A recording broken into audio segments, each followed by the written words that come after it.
Profesor, su micrófono está apagado. Oh, ¿ahora sí?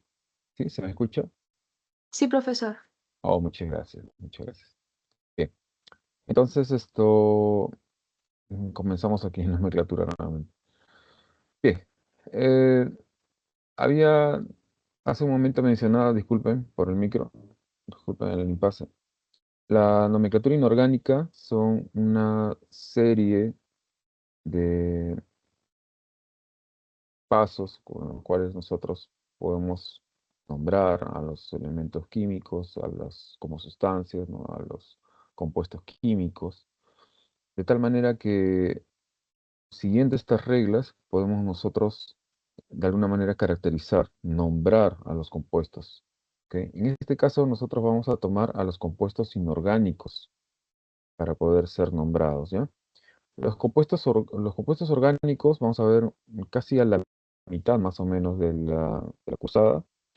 En adelante, vamos a ver todo lo que es casi netamente química orgánica, ¿sí? Hasta que llegamos a un punto, creo que 2 clases antes, o 3 más o menos, y ya vemos otras cosas, ¿no? Pero lo que es todo lo que sea la serie inorgánica, ¿sí? Vamos a verlo en esta primera parte.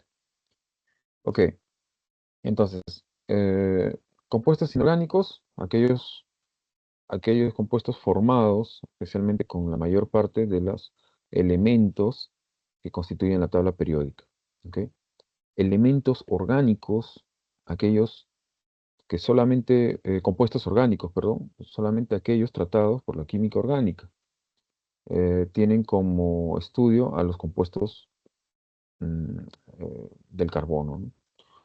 Bien, otra cosa más es de que eh, una reunión de químicos internacionalmente, ¿sí? Agrupados, ellos ya han dictado, digamos, ¿no? Ciertas normas por las cuales debe uno seguir para poder nombrarlos, ¿no? Para poder caracterizarlos. Y esa organización se llama Unión Internacional de Química Pura y Aplicada. ¿Ok? Bien, ellos o esta organización trata, ¿no? De dictar, de hacer que todos sigamos unos lineamientos, unas guías para poder nombrar correctamente a los compuestos inorgánicos. Entonces, vamos a distinguir 3 tipos de nomenclatura. Entre ellas, justamente se encuentra la recomendada por la IUPAC, ¿ok? La nomenclatura tradicional, la nomenclatura sistemática y la nomenclatura stock. Entonces, dice, es necesario, para otorgar el nombre de un compuesto, conocer su estado de oxidación. ¿Ok? Eso es importante. Si es que hasta el momento todavía no conceptualizan el estado de oxidación, pues van a tener ahí un vacío, ¿no? Un gap. Generalmente el estado de oxidación se refiere a aquel estado en el cual un elemento, ¿no? Estando en su estado neutro, o bien ha perdido o bien ha ganado electrones. ¿Ok? Entonces, si es que éste ha perdido electrones, se le denomina catión. Si es que éste ha ganado electrones, se le denomina anión. Ya también hemos visto acerca de la naturaleza en enlace, ¿no? El tipo de enlace covalente, enlace iónico, ¿no? Y el metálico, ¿no? Bueno, entonces pasemos a la siguiente diapositiva, perdón.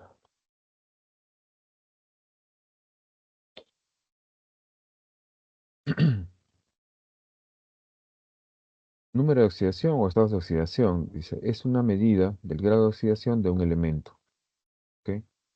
Cuando forma compuestos. Es positivo o bien negativo, según sea el caso, de cómo participa el elemento en el compuesto. Bien, podemos hacer también uso de la electronegatividad, ¿no? Como una propiedad que nos puede sugerir el grado en el cual puede atraer los electrones, ¿no? Para sí un determinado elemento, ¿no?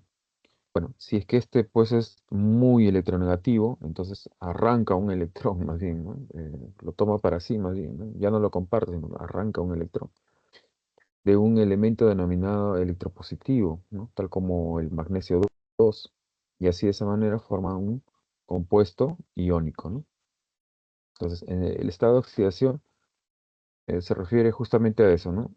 O bien la capacidad que tiene para formarse un ion, un catión, anión, ¿sí? En el caso de los compuestos iónicos, como el cloruro de magnesio, el estado de oxidación generalmente para los alcoholes térreos será +2, ¿ok? Y para el estado de oxidación para eh, el elemento electronegativo como el cloro, los halógenos, casi en su mayoría son -1, casi en su mayoría, ¿sí? Tenemos, por ejemplo, el flúor, cloro, bromo, yodo, ¿no? Generalmente ellos se toma como los halógenos más representativos, ¿no? Con el astato ya con el periodo también número 6, ¿no?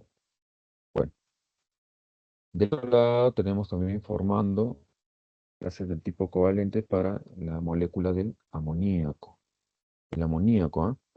¿Sí? El mal llamado NH4, o nitrógeno, hidrógeno y atomicidad 4, el amonio, es otra cosa, ¿no? ¿Sí? Esta de acá es una base, ¿ok?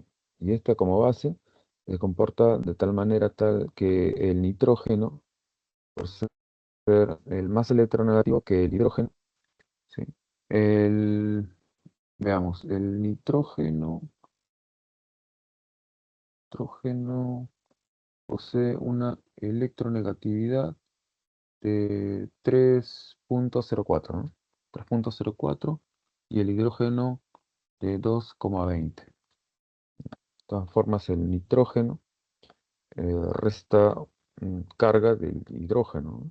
Y así se queda con un estado de oxidación +1, el hidrógeno, y un estado de oxidación -3, ¿no?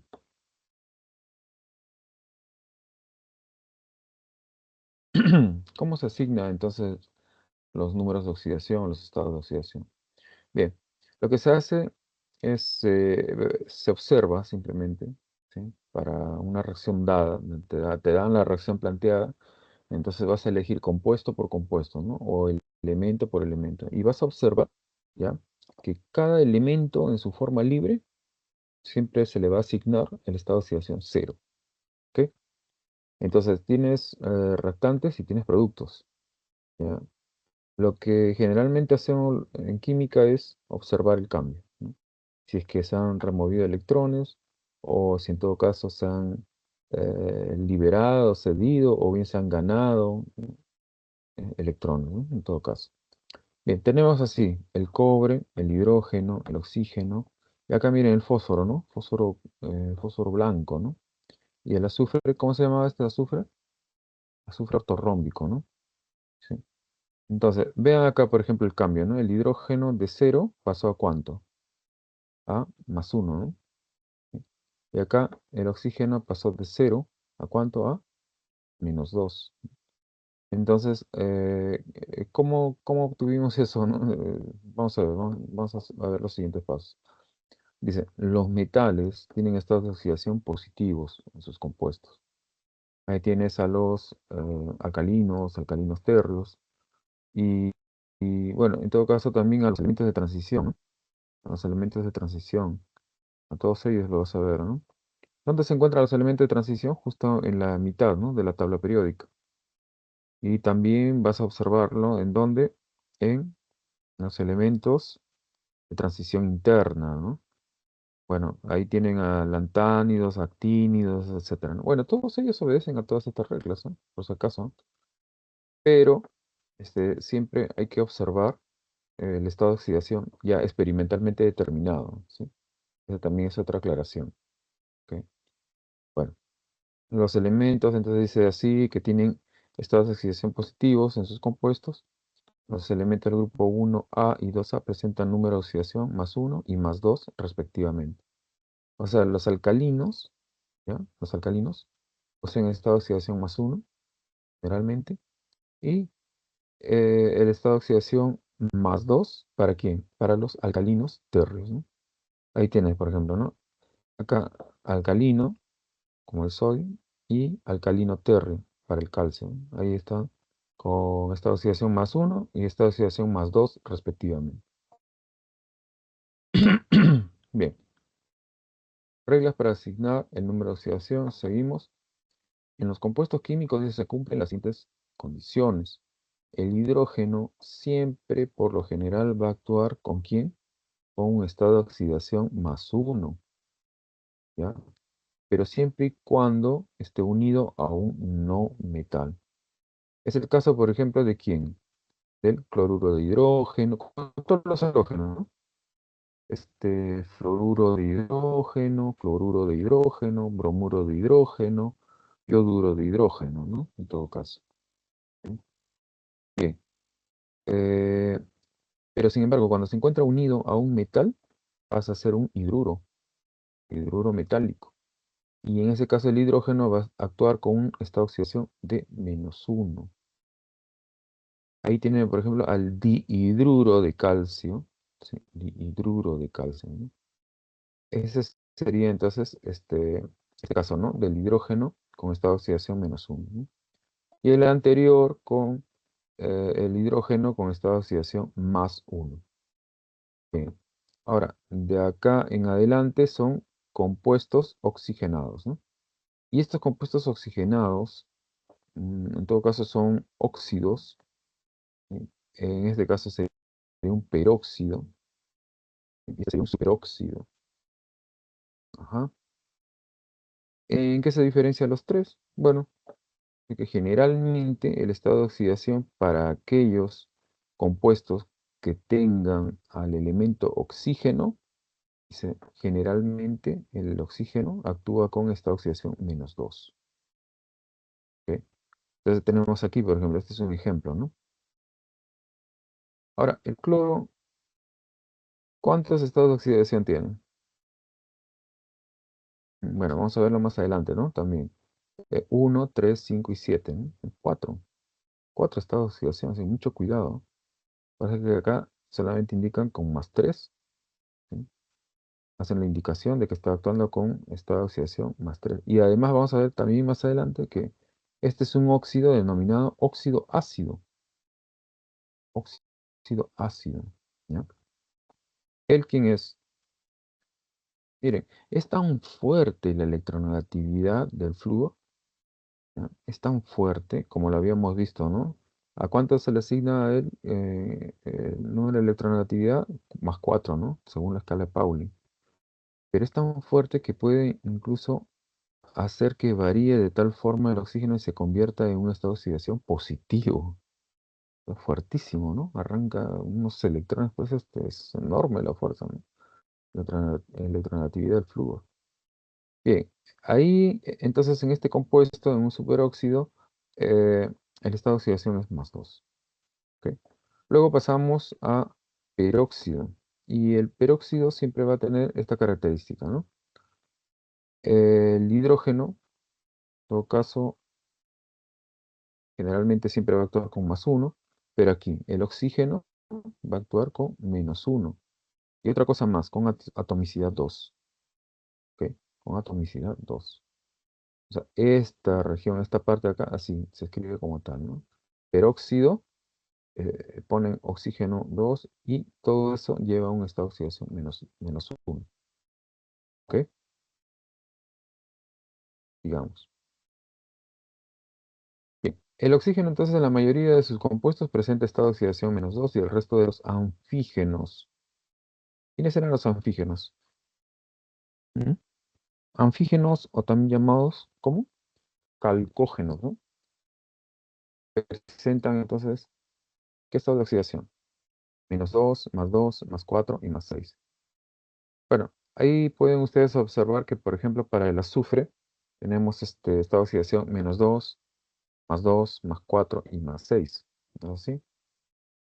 -2, +2, +4 y +6. Ajá, sí.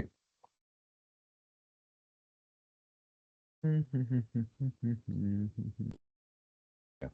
El flúor presenta estado de oxidación -1 y el resto de los halógenos presentan estado de oxidación -1. ¿Sí? Y luego esta serie de estados de oxidación, ¿no? Impares, ¿no? 1, 3, 5, 7, ¿no? Por ejemplo, por el cloro, ¿no? Ahora, hay que tener en cuenta algo. La asociación de en todo caso, de los iones se realizan de tal manera que el compuesto obtenido se encuentra eléctricamente neutro. ¿Sí? La tendencia de los compuestos a formarse son de características neutras. ¿Ok? ¿Por qué? Porque digamos, esa configuración de los electrones en ese compuesto es la más baja posible, energéticamente hablando. Entonces dice, todo compuesto iónico o bien molecular es eléctricamente neutro. Y por ello dice, se cumple que la sumatoria de todos los estados de oxidación, de todos los iones involucrados, ¿no? O también puede ser molecular, ¿ah? Ojo, también puede ser molecular, dice, debe ser igual a cero. ¿Ok? El ácido nítrico, por ejemplo, queremos saber cuál es el estado de oxidación del nitrógeno, entonces vamos por el lado de colocar primero los estados de oxidación. Ojo, no confundir estados de oxidación con atomicidad. ¿Sí? Estados de oxidación arriba, ¿no? De otro color. ¿Sí? Y abajo viene a ser la atomicidad, ¿no? Cada subíndice en la parte inferior derecha que nosotros podamos observar se refiere a cuántas veces está, eh, cuantitativamente hablando, o cualitativamente hablando, ¿no? Cuántas veces está ese elemento en esa molécula. Aquí, por ejemplo, el elemento oxígeno son tres oxígenos, ¿no? Y ojo también, que cuando nosotros hablemos de carga total, por ejemplo, en este caso el oxígeno, el estado de oxidación para un solo oxígeno es -2, ¿sí? Pero si yo tomo en cuenta la atomicidad, si por cada átomo de oxígeno es -2, por 3, ¿cuánto será? Bueno, y ahí ya multiplicamos, ¿no? 3 por -2 son -6. Esa sería la carga total, pues, ¿no? La capacidad de repente que tiene esos 3 átomos de oxígeno dentro del compuesto para transferir esos 6 electrones. Vayamos lento. ¿Qué van a hacer ustedes? Van a sumar los estados de oxidación, ¿ya? +1 para el hidrógeno, X, ¿no? La incógnita para el nitrógeno, y 3 veces ¿quién? El estado de oxidación del oxígeno. 3 por -2.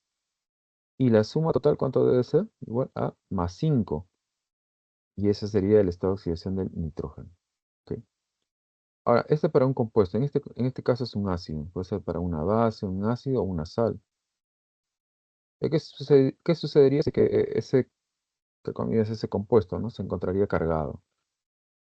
Ya no sería un compuesto neutro, sino sería un compuesto o un ion en todo caso, ¿no? Bueno, ese ion puede ser positivo o negativo, pero siempre se va a cumplir que la sumatoria de los estados de oxidación debe ser igual a la carga del ion. Para el ion sulfato, por ejemplo, tenemos, ¿no? ¿Cuál es la carga total, la carga neta, en todo caso, del sulfato? Bueno, -2, -2. Pero dentro, si desean pueden colocarlo sin paréntesis, todavía no se acostumbran a ver la molécula como tal. Trabajan únicamente con los estados de oxidación. El que quieren hallar, colocan X, -2 para el oxígeno.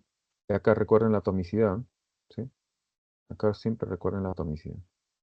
Bueno, entonces lo disponen así, ¿no? Como una sumatoria. Todos los estados de oxidación deben ser igual a la carga neta del ion, -2. ¿Ok? Y de ahí despejan la variable, bueno, y tienen ahí el estado de oxidación del azufre. Ya se vuelve incluso una especie de problema aritmético, ¿no? En todo caso. Bien, los números de oxidación de algunos elementos, y esto sí tírenle un pantallazo, tómenle un pantallazo porque son casi generalmente los estados de oxidación empleados, incluso hasta en los problemas eh, que se efectúan aquí, ¿no? O si no, simplemente agarran una tabla periódica. A veces pueden encontrar, miren, hay una tablita que utilizo hace años, tabla universitaria, modelo 107, Isabel. Bueno, son tablas enormes, no, ni enormes, son chiquititas, ¿no? De 4 hojas, pero para aquellos que no pueden ver bien, como yo, entonces es mejor que trabajen así con una buena tabla, ¿no? Número 2, a partir de ahora, parece secundaria, ¿no? Pero de todas maneras se lo vuelvo a decir. Tabla periódica, ¿ya? Deben tenerlo siempre a la mano. ¿Y qué más? Una calculadora, a partir de ahora, ¿eh? Ya, yo les voy a indicar luego más adelante cuando llevamos un poquito a dejar ya de tener esos implementos, ¿no? Para esta primera parte, importantísimo. Tabla periódica, tu calculadora, lápiz, borrador. ¿Ya? A lo que más nos concierne, tipos de nomenclaturas. Nomenclatura común o tradicional. Dice, si un elemento... les había hablado antes, ¿no? Que existe la nomenclatura común, nomenclatura stock y la nomenclatura UPAC, ¿no? Ahora, la nomenclatura común o tradicional, pues nace sobre todo como su nombre lo dice, de la tradición, ¿no? De tantas veces haber visto los mismos compuestos y, y sobre todo su practicidad, ¿no? Su utilidad en la antigüedad de repente, ¿no? Pero hace mención también a la función, hace, eh, nombra primero la función, en este caso puede ser un óxido, y además también nombra al elemento, pero al estado de oxidación del elemento no toma en cuenta si este es el más bajo, perdón, si posee, por ejemplo, uno únicamente, lo nombra como tal, ¿no? De frente. Pero si posee dos estados de oxidación, ahí la cosa un poquito se complica, ¿no? Pero si existen tres estados de oxidación, cuatro estados de oxidación, cinco estados de oxidación, bueno, va a ser un poco más difícil a medida que vamos avanzando, ¿ya? Vamos a ver cómo se nombraría entonces, ¿sí? Si existe solamente un estado de oxidación dentro de lo que sería la nomenclatura común o tradicional, ¿ya? Si solamente posee un solo estado de oxidación, entonces se le nombra como óxido de litio para este compuesto, ¿ok? O, en todo caso, sabiendo que es un bueno, sulfato de bario, ¿no? De frente nada más, ¿no? El bario posee, ¿qué cosa? Un solo estado de oxidación, ¿no? Hidruro de calcio, ¿no? Hidruro de calcio, ¿no? En todo caso. O, en todo caso, también se le agrega la terminación ICO. Fíjense acá, ¿no? IO, IO.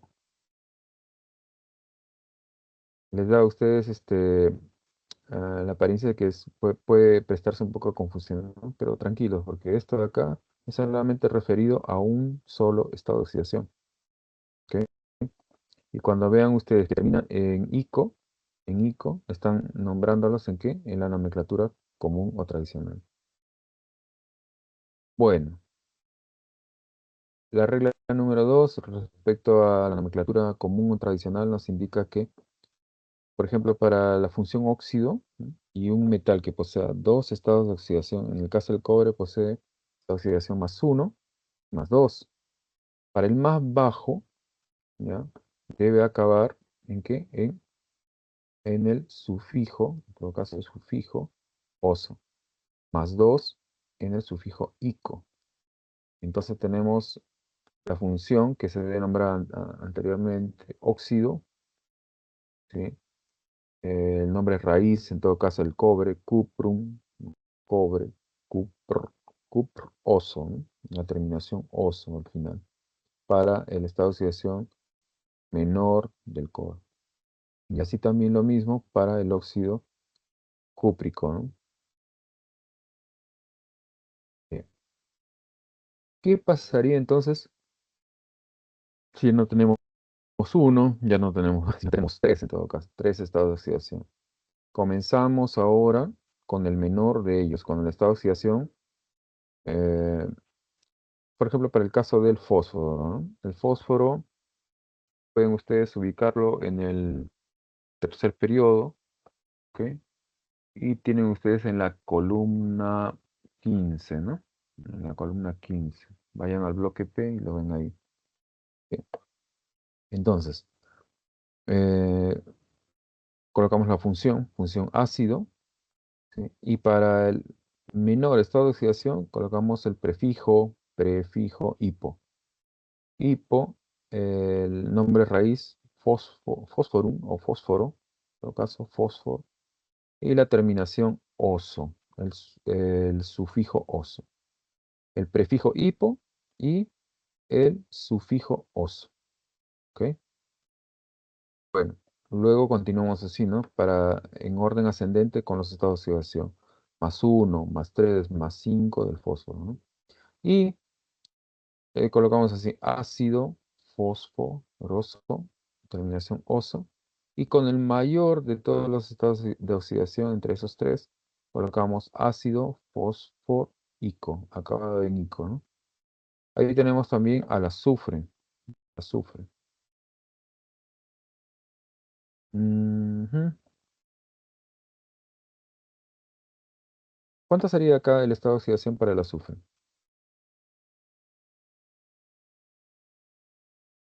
A ver, podría ser 246, ¿sí, no?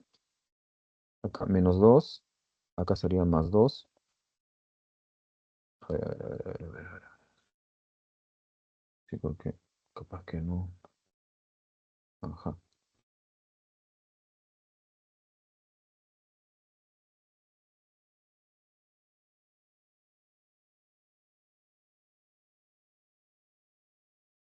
listo. Bueno, a ver, ¿cómo pueden hacer? El oxígeno siempre actúa con la oxidación menos 2, menos 2, menos 2. ¿Ya? Entonces ustedes, como saben aquí que la sumatoria de los estados de oxidación debe ser igual a 0, si aquí es menos 2, acá debe ser más 2. Entonces ahí tienen el estado de oxidación más 2 para el azufre y van a ustedes a nombrarlo colocando como prefijo a hipo y como sufijo el término oso. Azufre como sulfur, que este sería en todo caso el nombre raíz, ¿no? ¿Ok? Así. ¿Y aquí cómo sería? Bueno, la sumatoria de los estados de oxidación, ¿no? Pero miren, tomen en cuenta la atomicidad. Acá, por ejemplo, sería X, ¿no? Pongámosla así, ¿no? X más atomicidad 2 por la carga menos 2, ¿no? Del oxígeno, ¿no? Esto sería igual a 0. Por lo tanto, X, ¿cuánto será? Más 4. ¿Ok? Más 4. Entonces, aquí está actuando con estado de oxidación más 4. ¿Sí? Y acá el estado de oxidación en el primero, ¿cuánto era? Más 2. El tercero, ¿cuánto será? Mentalmente, más 6, ¿no? Ajá, sí, mentalmente. Ajá. Más 2, más 4 y más 6 serían entonces los estados de oxidación. ¿Ok? Cuando utilizan el menor de ellos, hipo, cuando utiliza el mayor, solamente la terminación de sufijo ico. Avancemos. Bien, cuando se tiene entonces 4 estados de oxidación, deben tenerse en cuenta lo siguiente. Por ejemplo, para el cloro, ¿no?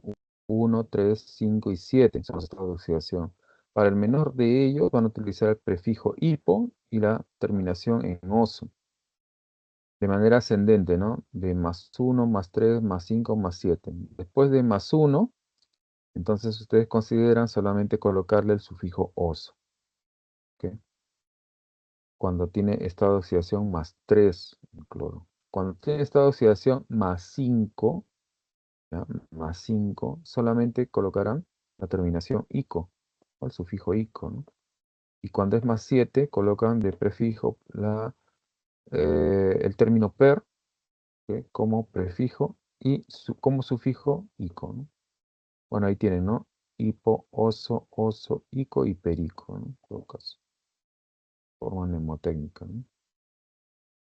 Bueno, pasamos ahora al otro tipo de nomenclatura, se llama nomenclatura stock.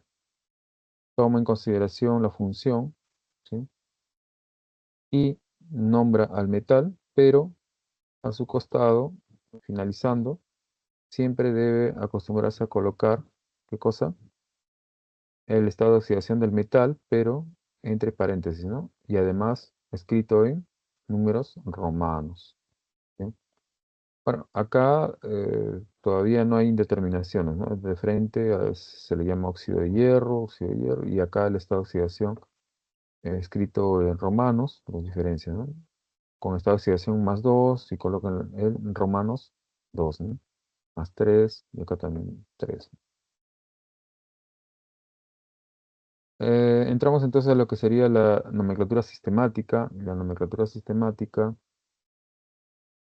sí, la nomenclatura sistemática o también nomenclatura UPAC, ¿no? Hace sobre todo referencia a qué? A la atomicidad. Fíjense acá. Mono, di, tri, tetra, penta, hexa, hepta. No son otra cosa más que los subíndices, ¿no? Que nos indicaban la atomicidad de un elemento dentro de un compuesto. ¿Sí? Ahora, para nombrar esa atomicidad, ¿no? Empleamos este tipo de prefijos, ¿no? Eso es lo que nos indica, ¿no? Prácticamente esto de acá nos indica la atomicidad, ¿no? Cada elemento dentro de un compuesto. Bueno, se nombran los elementos con el prefijo correspondiente al número que está presente en la fórmula. ¿Sí? Entonces, aquí, por ejemplo, ¿no? Empezamos más bien de derecha hacia la izquierda, ¿no? Oxígeno, solamente hay uno. Podemos colocar mono, óxido, y finalizamos con de hierro, ¿no? De hierro, del metal, ¿no? El nombre del metal. ¿Sí? Ahora, si es que hay una diferencia a partir de uno, ya, acá ya no ponemos mono, pues, ¿no? Porque podríamos decir monóxido de monohierro. Es así. Sería solamente adecuándolo nada más a la función óxido, ¿no? Monóxido y el nombre del metal, para el menor estado de oxidación del hierro, que es más 2. Y para el estado de oxidación más 3, ¿sí? Ahí sí hay un detalle. Las atomicidades son diferentes y ya son mayores que 1, pues, ¿no? Entonces, primero comenzamos con la función. Sería trióxido de di, acá por contener dos átomos de hierro, ¿no? Di hierro. Ahora, vamos a diferenciar dos cosas, ¿sí? Por un lado están los compuestos eh, metálicos, perdón, los elementos metálicos y los elementos no metálicos, ¿sí? Combinándose con el oxígeno. A esos le vamos a llamar compuestos oxigenados. Ahora, si el metal se combina con el oxígeno, vamos a obtener, ¿qué cosa? A los óxidos básicos. Bueno, no sé ustedes, pero yo más me acostumbré a llamarle óxido básico, ¿no? Óxido metálico sí, está perfecto, pero generalmente me acostumbré a llamarle óxido básico. Y para saber también de que, o acostumbrarme también a nombrar a los no metales, cuando se combina con el oxígeno, a formar óxidos llamados óxidos ácidos. Entonces, si se combina el metal con el oxígeno, se le llama óxido básico. Fin. ¿Ya? Pero cuando un no metal se combina con el oxígeno, ¿sí? Puede ser de que además de ser un óxido ácido, puedan ustedes, por ahí de repente aparece un nombre que diga anhídrido, ¿no? Anhídrido. Porque a ellos se les conoce o bien como óxidos ácidos o bien como anhídridos. ¿Ya? Bien, entonces hasta ahí se forman entonces los óxidos, ¿no? Pero ¿qué pasa si nosotros eh, queremos formular a los hidróxidos, ¿sí? Y a los ácidos? Debemos partir entonces primero de sus óxidos, ¿no? Si es un óxido básico, ¿no? Lo formulamos junto con el agua, o sea, es decir, no es el adecuado, ¿no? No es el adecuado, digamos. Es decir, de que mezclo con agua y luego obtengo un hidróxido. Porque en realidad esta es una formulación para la nomenclatura, no es una síntesis propiamente dicha. La síntesis, la producción de los hidróxidos, se basan en otros procesos industriales incluso que son muy diferentes, incluso hasta en los laboratorios, ¿sí? A veces se obtienen empleando pues, propiedades físicas como la presión o puntos de fusión, de ebullición, electrólisis, ¿no? Eso es síntesis, ¿ok? Lo que estamos haciendo es formular compuestos. ¿Para qué? Para poder nombrarlos, por nombrarlos y establecer qué cosa es su función, ¿no? Vemos acá entonces el hidróxido o base, ¿no? Que se obtiene a partir de un óxido básico con, con el agua. Bien, van ustedes entonces por ahí lo que generalmente se acostumbra, ya, ok, es que una vez que en este caso, ¿no? Los óxidos ácidos cuando se combinan con el agua, van ustedes a obtener ácido oxácido, ácido oxácido. ¿Ya? Este ácido oxácido cuando se combine con el hidróxido, van ustedes a obtener a la sal oxisal. Pero ojo, hasta la neutralización. ¿Qué quiere decir eso? Que tanto protones como hidróxidos, sí, funciona, sí, protones como hidróxidos van a reaccionar formando agua, ¿sí? Formando agua. Y ya no queda pues una solución con características o bien ácidas o bien básicas, ¿no? En este caso sería ya todo ha reaccionado para formar agua, esencialmente. Óxido básico, entonces es la combinación de metal más oxígeno, ahí lo ve, metal 1A más el oxígeno, y tienen en las tres nomenclaturas, ¿no? Nomenclatura común. A ver, miren, para que no se mareen, la nomenclatura sistemática obedece a la atomicidad. Entonces, agárrense la nomenclatura sistemática. Cuando vayan así, vayan a nomenclatura sistemática. Atomicidad, ¿cuánto tengo acá? El oxígeno, 1. Atomicidad, 2 del sodio. Entonces, aquí podría ser monóxido, o en todo caso, para los metales únicamente, como tiene solamente un estado de oxidación, bueno, ponemos óxido de disodio. Di hace referencia a dos sodios en el compuesto, ¿no? Y la nomenclatura stock, profe, ¿por qué acá no se pone uno en romano? No se pone uno cuando solamente posee un estado de oxidación, ¿no? A partir de 2 ahí se coloca, ¿ya? A partir de 2. Por ejemplo, en el caso de los óxidos de hierro, ¿no? Ahí sí veíamos que se colocaba, ¿no? Se diferenciaba, ¿no? O bien era con estado de oxidación más 2 o bien con estado de oxidación más 3. Nomenclatura común o tradicional, óxido de sodio. Así de simple, ¿ya? Bueno, el innombrable, ¿sí? El innombrable, óxido de hierro, ¿no? El óxido de hierro, 2. Estado de oxidación, 2. Nomenclatura sistemática, óxido de hierro. Venga acá que no posee solamente subíndice 1 nada más, ¿no? Entonces es simple, ¿no? Lleva, entonces, acá podría ser también monóxido, ¿no? Monóxido de hierro, nada más, ¿no? Ahí está. Nomenclatura stock, con números romanos, y la nomenclatura común como óxido ferroso, puesto que es el de menor estado de oxidación. Por eso dice elementos que se unen con el oxígeno, claro, cuando tienen dos estados de oxidación. Cuando es el menor de ellos, en la nomenclatura común acaba en oso, el otro estado de oxidación, más 3 en el caso del hierro, ¿sí? Ya no acaba en oso, sino más bien acaba en ico. ¿Ok? Bien. Hidróxido, óxido básico más el agua. Van a tener mucho cuidado a la hora de entrar al laboratorio, y ya desde ahora les digo que, sí, nunca se pongan a observar los envases de lentejas de sodio. Este sodio viene así como, o bien puede venir en lentejitas, o bien en escamas. Seguramente, bueno, van a ver algunas cosas increíbles en el laboratorio de sus compañeros de repente, pero por eso les estoy advirtiendo desde ahora. Las medidas de seguridad deben tenerla claro antes de entrar al laboratorio. ¿Ok?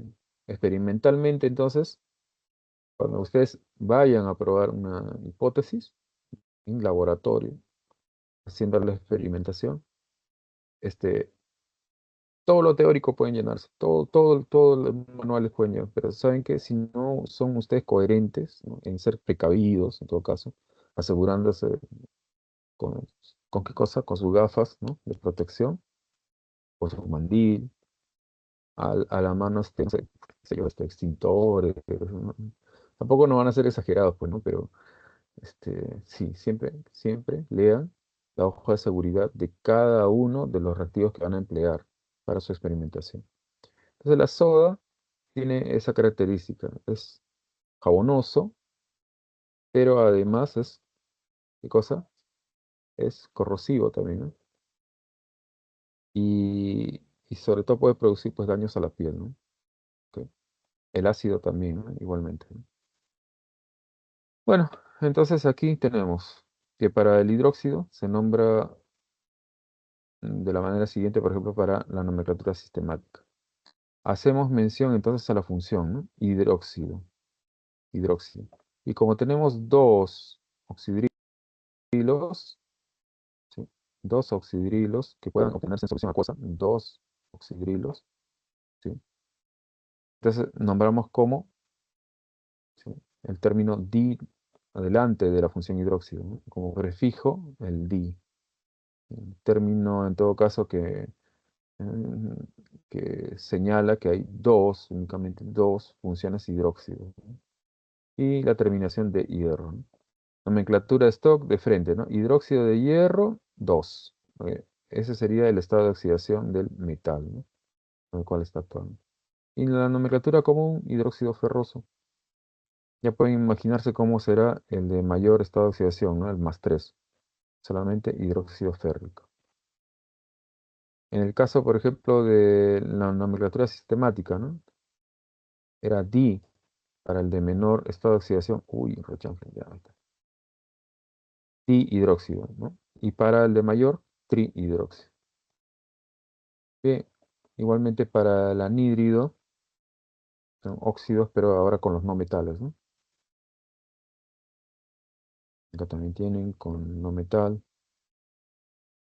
¿Ok?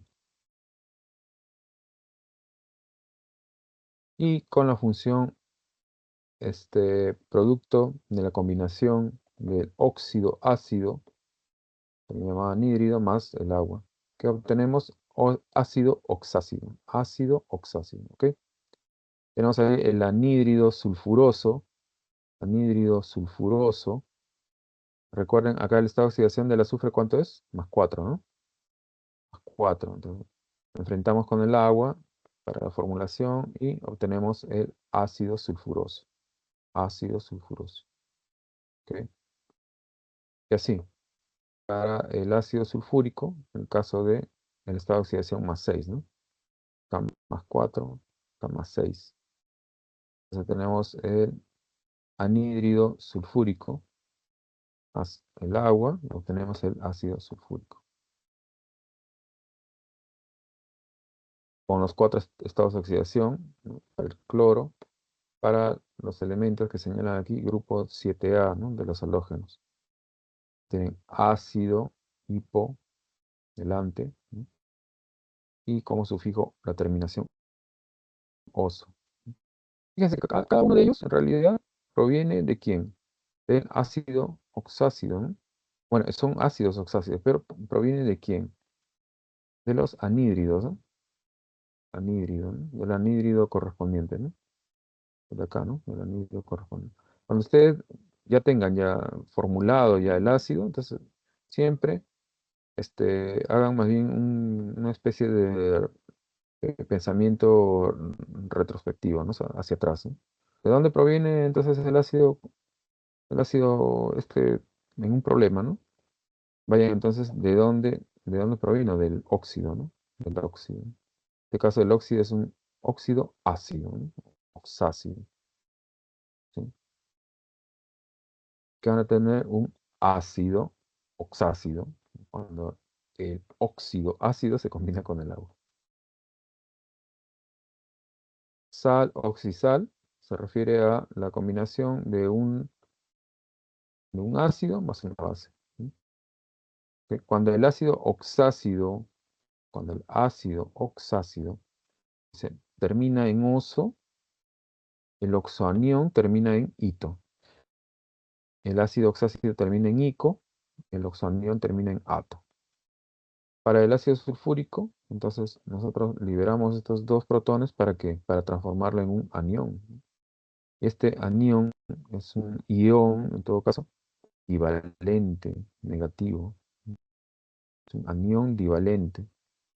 Entonces, este ión provino del ácido sulfúrico. Tenía la terminación ico. ¿Y qué pasaba con la terminación ico? Cuando se transforma en un oxoanión, ese ácido oxácido se transforma la terminación en ato.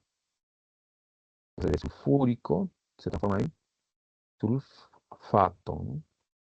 La terminación ato. Lo mismo con el ácido nítrico que se transforma en nitrato, ¿no? Bueno, fórmulas y nombres de aniones comunes, lo tienen ahí en una tablita. Carbonato, sulfato, sulfito, nitrato, nitrito, hipoclorito, clorito, clorato, perclorato. ¿Recuerdan el hipoclorito de sodio, no? Ustedes sí deben conocer, obviamente, ¿no? Bueno, para que limpie su casa, pues, ¿no? Porque limpie su casa, pues, ya fue, ¿no? Bueno, también ustedes conocen ¿qué cosa? La gaseosa, bueno, la Coca-Cola, ¿no? Puede obtener, también tiene sí, en su formulación tiene fosfato, ¿no? Es una rompedera de cartílagos, huesos y todo, ¿no? A la hora de ingestarlo, ¿no? Bueno, haciéndole la propaganda a una marca, pues, conocida. Bueno, listo. Sal oxisal. Sal oxisal se genera cuando se mezcla ácido oxácido con un hidróxido. Tienen la sal oxisal y la formación de agua. Tienen ahí, ¿no? El ácido respectivamente, en este caso el ácido hipocloroso y acá el ácido carbónico, ¿sí? Se transforma entonces en su anión respectivo. La base, entre comillas, suelta el metal, o mejor dicho, se obtiene de él el metal, el ion sodio, ¿sí? Para el hidróxido de sodio. Y para eh, ¿cómo se llama él? Hidróxido férrico, ¿no? Hidróxido férrico, en todo caso, se obtiene el ion, o el catión en todo caso, férrico, ¿no? Catión férrico. Bueno, vieron aquí que aquí se puede obtener protones y de aquí se puede obtener oxidrilos, ¿no? Entonces, juntos podemos formular el agua, ¿no? Y acá únicamente se juntan, ¿no? Se juntan, para escribirlos así de una manera simbólica, a la sal oxisal hipoclorito de sodio, ¿no? Para este primer caso. El segundo caso, igualmente, ¿no? Ahí tienen las tres formas de poder nombrarlo, ¿no? ¿Sí? ¿Cuál sería acá, por ejemplo, cuál sería esta? Recuerden, ¿no? Cuando hablamos de de mono, di, tri, tetra, estamos refiriéndonos a la atomicidad.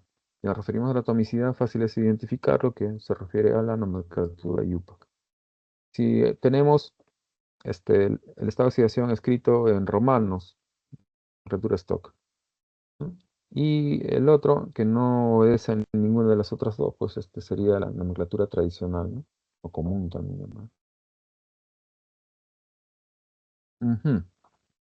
Otra forma también de obtener sales oxisales es el ácido oxácido más el metal. Entonces tenemos la sal oxisal más hidrógeno.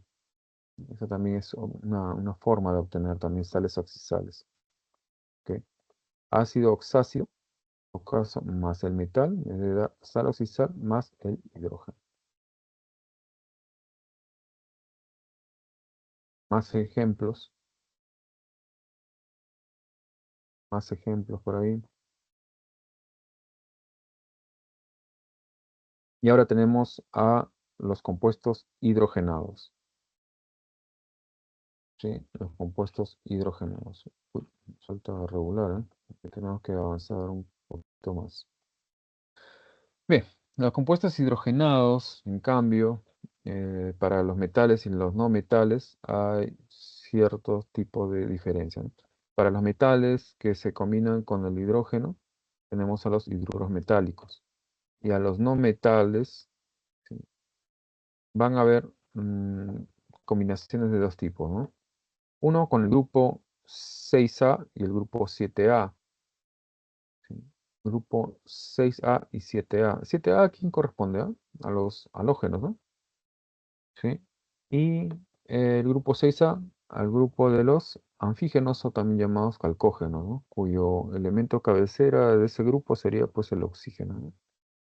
Y acá el elemento principal o cabecera, ¿no?, de ese grupo sería el flúor, ¿no? En todo caso. Bien, cuando ellos se combinan con el hidrógeno, forman los hidrácidos. Hidrácidos, ¿sí?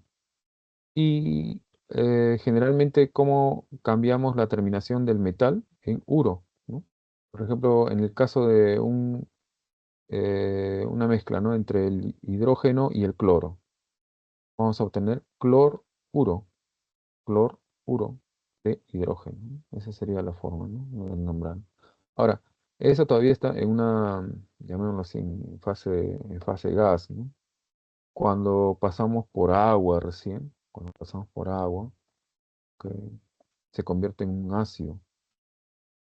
¿Y cómo sería entonces la forma de poder nombrarlo, ¿no? La terminación uro cambia por la terminación hídrico, hídrico. Y que hemos formado un ácido hidrácido cuando mezclamos un hidrácido más el agua. O sea, mezclamos el hidrácido formado, ¿no?, más agua y obtenemos un ácido hidrácido. Y cambiamos la terminación uro del hidrácido por hídrico. Según el ejemplo anterior, hemos dicho que hemos formado cloruro de hidrógeno, ¿no? Cloruro de hidrógeno.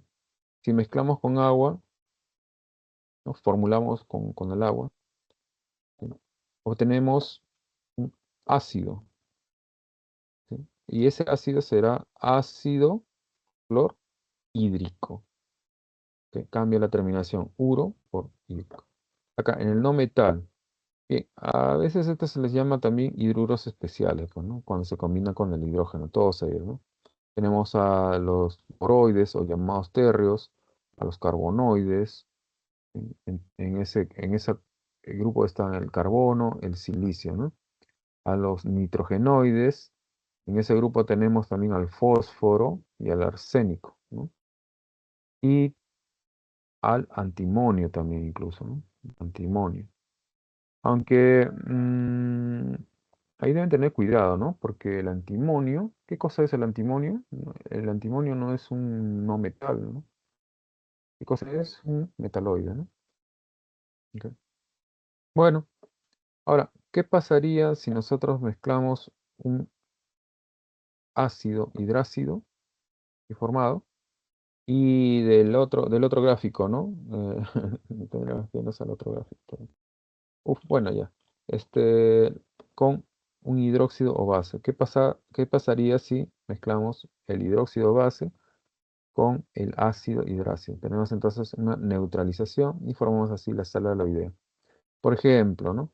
Hidróxido de sodio más ácido clorhídrico, ¿no? Pongamos acá, por ejemplo, acá hidróxido de sodio. Uy, hidróxido. Esa es una A, ¿eh? Ujú. Ácido hidrácido, ácido hidrácido, ácido clorhídrico. Entonces, la neutralización es, ¿qué cosa? La sal común, pues, ¿no? Naturalmente lo van a encontrar como alita, se le llama, mineral. Entonces tiene ahí a la sal aloidea, en este caso el cloruro de sodio, ¿no?, por ejemplo, ¿no? Y acá la diferencia, ¿no? ¿Qué diferencia habrá aquí? En que uno es gaseoso y el otro es pasado por agua y sería un sistema acuoso, ¿no? El que sería el, la terminación uro, ¿no? Cloruro, cloruro de hidrógeno, ¿ya? ¿Y el quién sería? Ácido hídrico. Así, ¿ya? Cambia entonces la terminación uro por la terminación hídrico, ¿ya? Hidruros metálicos, que ya hemos visto ya su formación, hidruros metálicos con el 1A, el 2A, ejemplos, y los hidruros especiales, ¿no? Miren, los hidruros especiales son los que acabamos de mencionar, ¿no? Con los boroides o térreos, con los carbonoides, con los nitrogenoides, y en todo caso con el antimonio que les hablé, que es un metaloide, ¿no? Se considera un hidruro especial también al óxido de hidrógeno, de dihidrógeno. No sé si han visto por ahí, ¿no? Videos, ¿no? Oye, pásame un poco de óxido de dihidrógeno, ¿no? ¿Qué será eso, no? Agua. Listo. Hidrácidos. Ahí tienen no metal más el hidrógeno, hidrácido, y ahí se forma el hidrácido, ¿no? Fluoruro de hidrógeno, ¿no? Acá hace un momento hemos mencionado. Sulfuro de hidrógeno. Y cuando hablan acerca de estos términos, miren, dihidrógeno, ¿a quién se está refiriendo? A la nomenclatura IUPAC. ¿Ok? Ácido, hidrácido nuevamente, ¿sí? Algunos ejemplos. Y la formación de la sal aloidea, ¿no? El ácido más la base, ¿no? Chan, chan, chan. Más ejemplos. Más ejemplos, ¿no? Más ejemplos. Bien, en esta parte siempre, casi, sí, uno tiene que prácticamente correr un poco. Mal dicho, ¿no? Tiene que un poco acelerar. Parte de la química dice que se ocupa de la composición de las sustancias y las relaciones cuantitativas de las masas, los volúmenes, el número de moles, etcétera, entre las sustancias que participan en un cambio químico. Estamos haciendo referencia a la ciencia llamada estequiometría, ¿sí? Ese apartado, digamos, de este tema de estequiometría es netamente cálculos, ¿sí? Que involucran las masas, los volúmenes, número de moles, ¿no? De las sustancias que entran, participan en una reacción química. Ya habíamos hablado incluso que Dalton ya desde antes ya hablaba acerca de un rearreglo, ¿no? De cómo se unen o cómo se configuran los átomos después de una reacción química, ¿sí? Se establece entonces la ley de conservación de la masa con Antoine Lavoisier. Y Antoine Lavoisier, ¿cómo termina él? Él termina lamentablemente pues decapitado, ¿no? En la revolución. O sea, ¿por qué? Por Diderot. Bien. Unidades químicas, la cantidad, masa y volumen de la sustancia. A ver, cuando nosotros hablamos de una docena, estamos hablando de 12 unidades, ¿no? Podemos contar entonces en función de docenas, ¿no? Si tuviéramos, en todo caso, 36 unidades, podríamos hablar de que tenemos 3 docenas, ¿sí? 3 docenas y de lo que queramos, ¿no? Manzanas, peras, camotes, papas, etcétera, ¿sí? Cuando nos referimos a mol, vamos a hablar de 6,022 por 10 a la 23 partículas. ¿Qué quiere decir esto de partículas? Pueden ser electrones, pueden ser fotones, pueden ser neutrones, pueden ser, ya lo dije, protones, ¿no? Sí. Pueden ser elementos, pueden ser compuestos, etcétera. Pero siempre esa cantidad, 6,022 por 10 a la 23. Ahora, ¿quién se pone a contar 6,022 por 10 a la 23? Sería algo espectacular, ¿no? Algo raro incluso visto en la naturaleza, ¿no? Que haya gente que se dedique pues a contar 6,022 por 10 a la 23 le tomaría creo toda su vida y ni eso, ¿no? Digo, ni eso. Entonces dice, la medida de cantidad de sustancia, ¿sí? Es la forma como vamos a nombrar eh, esta cantidad de partículas, ¿sí? Así establecidas así, la vamos a llamar como mol, ¿ok? Y también ese número en honor a Amadeo Avogadro, quien hizo espectaculares eh, investigaciones sobre gases también, ¿sí? Va a realizar entonces un aporte sobre este tema, ¿no?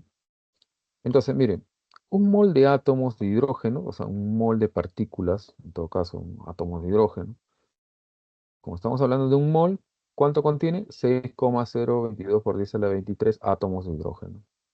Un mol de electrones contiene entonces 6,022 por 10 a la 23 electrones.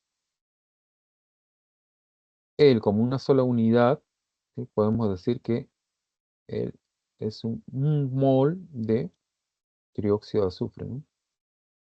¿Sí? Entonces, ¿qué vamos a tener? 6,023 o 6 por 10 a la 23 moléculas de dióxido de azufre. ¿Ok? Acá.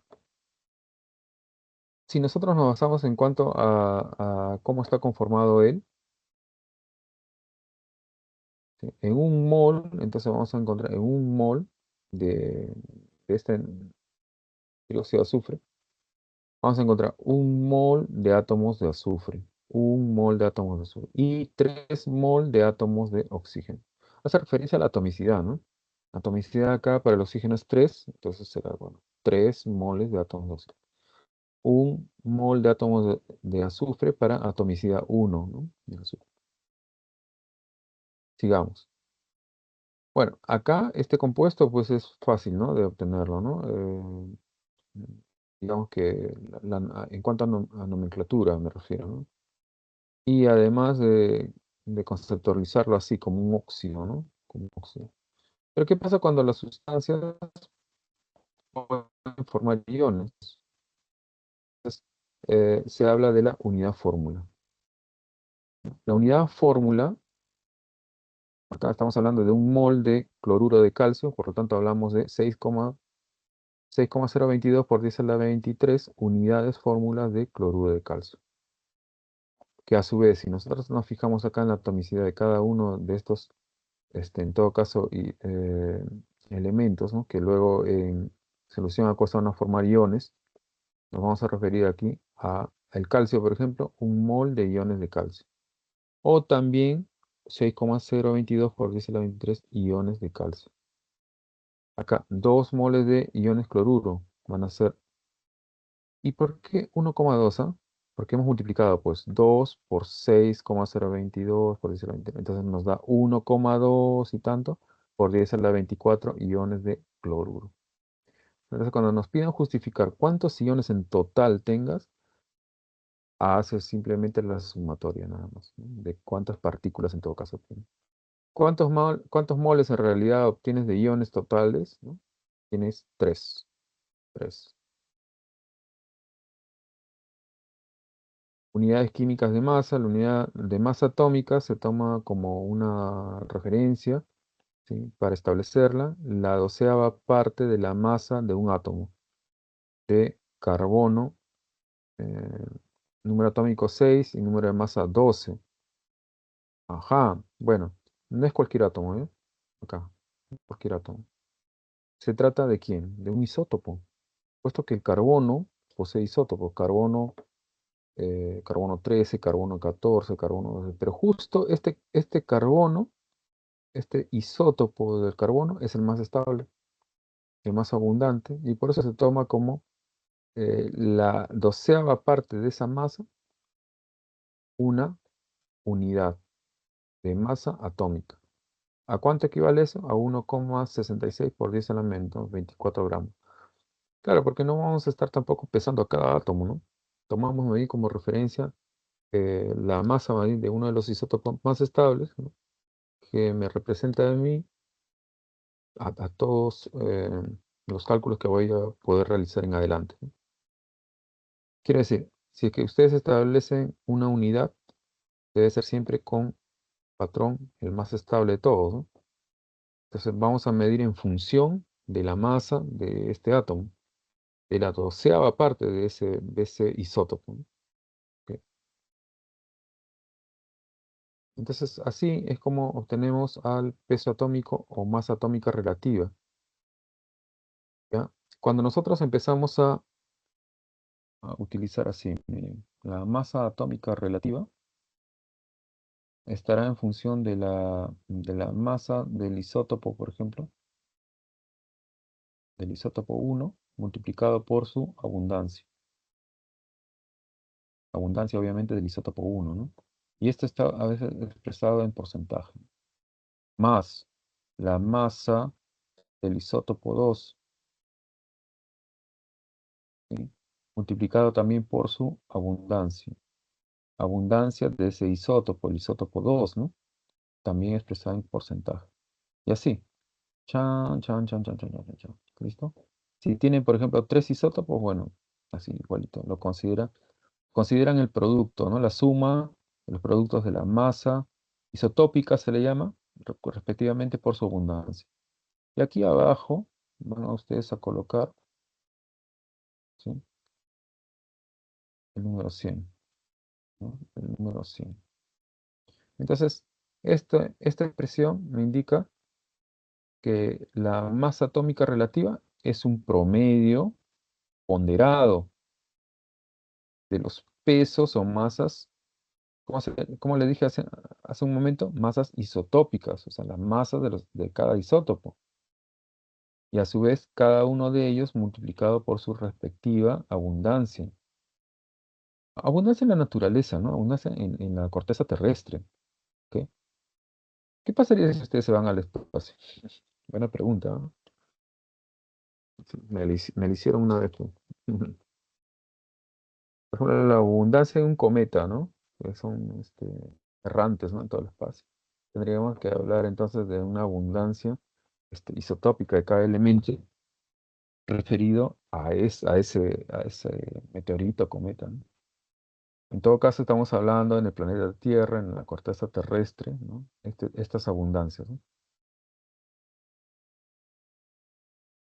Unidades químicas de masa, peso fórmula, cuando ustedes suman todos los pesos atómicos de los elementos, ¿sí? Y además considerando también su atomicidad, ¿no? ¿Ok? Ahora, cuando ustedes se refieran ya no a una unidad, ¿no? O a una fórmula expresado en unidades de masa atómicas expresadas en UMA, ¿ya? Y ahora ustedes quieren considerar ya 6,022 por 10 a la 23, o sea, por cada mol, ¿ya? De sustancia. Entonces están hablando ustedes de la masa molar. ¿Ok? Entonces, acá, la masa molar es la masa en gramos de un mol de sustancia. Es numéricamente igual a la masa de la fórmula. ¿Ya? Esto es importante, ¿ah? Es numéricamente igual, pero no significa que sea igual en su totalidad. Uno se refiere solamente a a una fórmula unitaria, ¿no? Por unidad. Por ejemplo, si yo les digo, este, a ver, a ver, si yo le dijera 15,999 UMA. Aquí me estoy refiriendo al peso, sí, a la masa atómica relativa del oxígeno, por ejemplo, por unidad, ¿no? Unitaria, ¿no? Ahora, en el caso de la masa molar, en todo caso de un átomo de oxígeno, estaríamos hablando con referencia a un mol de átomos de oxígeno. ¿Ok? ¿Y qué sucede? Justo la parte numérica coincide. La parte numérica coincide. O sea, si yo digo 15,999 UMA, me refiero a uno solo, ¿no? Escrito así, a una sola entidad, pero si me refiero a un mol de esos átomos, son 6,022 por 10 a la 23, ¿sí? ¿Cuánto será entonces su masa molar de ese átomo del cual estoy hablando, el oxígeno, ¿no? Sería 15,999 gramos, gramos por cada mol, ¿sí? Expresada entonces así de esta manera, continuamos para los demás, ¿no? Incluso para los compuestos, ¿no? Entonces, ahí tienen ejemplos, ¿no? Bien.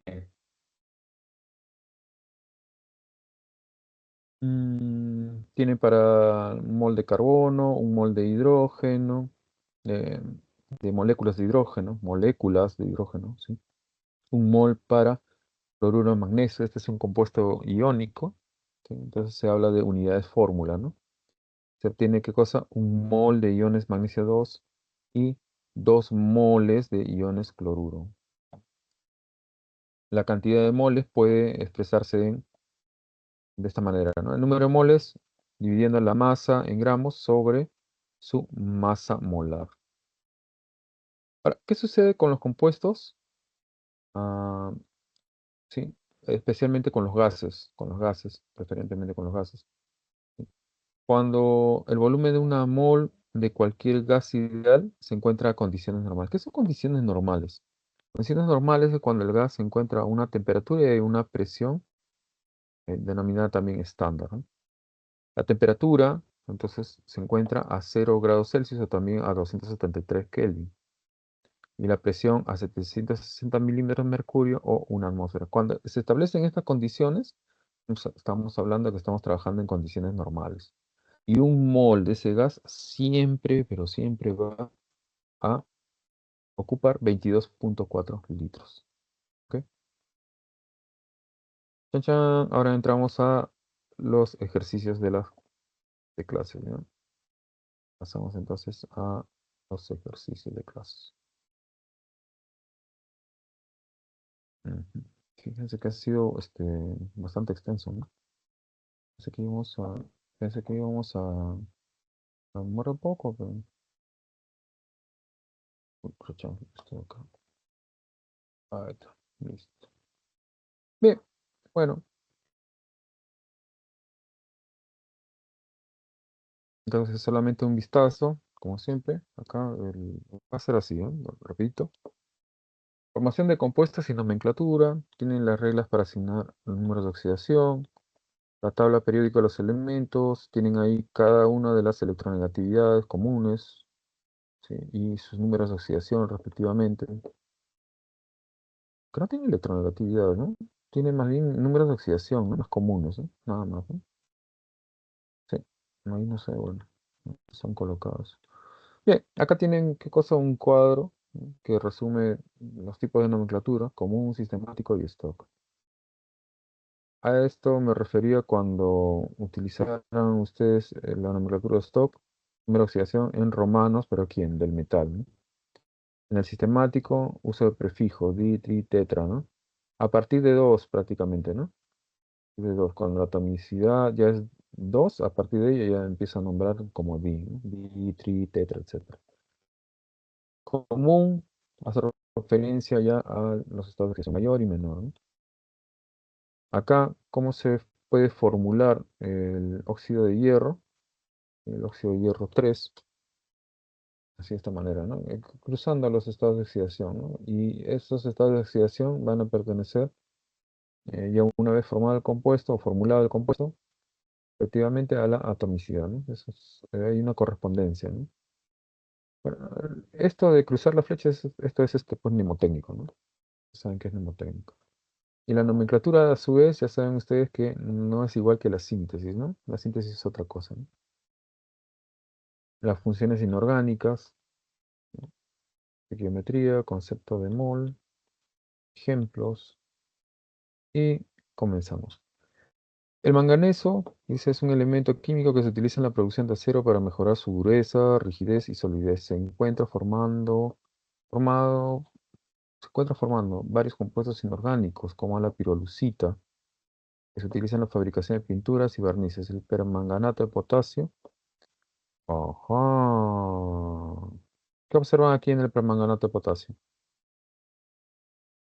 Esto de acá, ¿no? Ahí tiene un subíndice 2. Ya, corríjanlo, eso de ahí tiene que borrarse. El manganato de potasio nada más es KMnO4. Nada más, ¿ya? Haciendo entonces la corrección. Es potasio, atomicidad 1, manganeso, atomicidad 1 y oxígeno, atomicidad 4. Pero manganato de potasio. Dice, usado en el tratamiento de aguas residuales y el ion permanganato, ¿ya? Permanganato de permanganato, perdón, como anión, que se utiliza como oxidante en diversos procesos técnicos. Determine los números de oxidación del metal manganeso, ¿ya? Y de las especies químicas, de acuerdo al orden en el cual fueron mencionadas y se encuentran en negrita. O sea, nos piden del manganeso, piden de qué, de la pirolucita, en todo caso la pirolucita, del permanganato de potasio y del manganato, ¿no? A ver, al estado libre del manganeso, un elemento químico, ¿cuánto sería su estado de oxidación? Cero, ¿no? Y les queda la opción A o la opción C o la opción E, que comienzan con estado de oxidación cero, ¿no? Luego avanzan ustedes con el óxido. A ver, carga, ¿cuál sería la carga del oxígeno aquí para todo óxido? Sería -2, ¿no? Acá sería -2. Sería 2 por atomicidad 2, ¿no? 2 por -2, -4. Claro, entonces sería el estado de oxidación más 4, ¿no? Aquí, ¿cuál sería el estado de oxidación para el manganeso? El oxígeno siempre actúa con estado de oxidación -2. 4 por -2, -8. Ya les dije esto de acá, corrigieron, ¿no? Entonces, tienen ahí ustedes 4 por -2, -8. El potasio, por ser un metal alcalino, siempre va a tener, generalmente, siempre va a tener un estado de oxidación más 1. Entonces, ustedes suman -8 más 1, -7. -7 más 7 sería entonces el estado de oxidación del manganeso. Entonces tienen ya 0 más 4 más 7. ¿Y acá? ¿Cuál sería? ¿Mm? A ver, acá, -2, 4 por 2, -8. -8, acá, más 7. ¿Por qué? Porque el manganato, el ion permanganato, posee un estado de oxidación neto, ese ion, de -1. Entonces, todo lo que yo pueda sumar aquí con estados de oxidación me debe dar igual a -1. Aquí la suma me debe dar un número negativo, -1. Este por acá lo borro, ¿no? Sería 4 por -2, -8. -8 más 7, -1. Ya, -1. Ajá, ahí hay un tema. Ahí. Pero,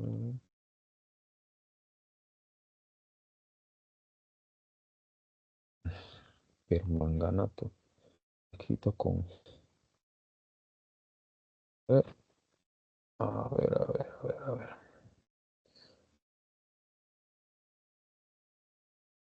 Ujú.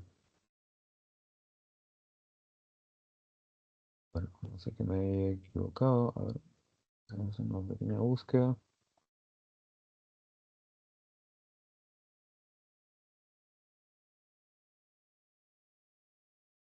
Bueno, el permanganato de potasio, escrito así de esta manera. O sea, de donde sacan que el permanganato de potasio es K2MnO4 y encima en la solución plantean que el estado de oxidación es más 6. Bueno, van ustedes a colocar la C como respuesta, pero van a hacer acá una aclaración, nota, en la corrección. Entonces, para que ustedes tengan clave ahí, sería la C, 0, coma, más 4, coma, más 7, ¿sí? ¿Se entiende, no? Acá, esto, el permanganato de potasio, permanganato de